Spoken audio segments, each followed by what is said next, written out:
Hi, my name is Isabel, and now I'm going to show you how to download software using mIRC.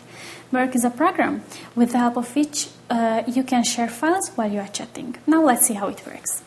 If we would like to download the software from mIRC, as a first step we have to open a web browser and visit the website ircdig.com.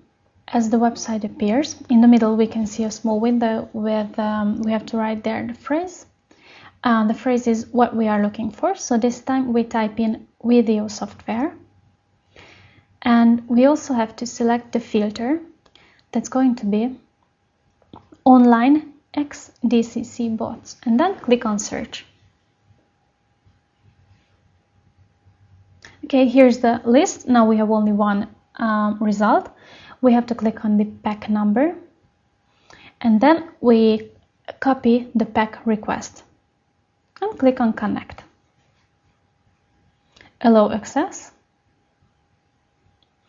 and you can see mIRC appears. Okay, continue.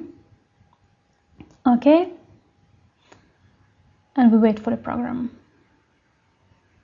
Okay, now when you see that it's finished, tools, options, and on this DCC ignore, we have to select the method to disabled and click on OK.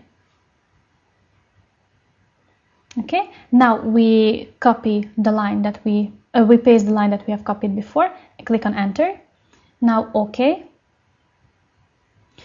and accept. And basically that's all. Now we are waiting for the software to be downloaded.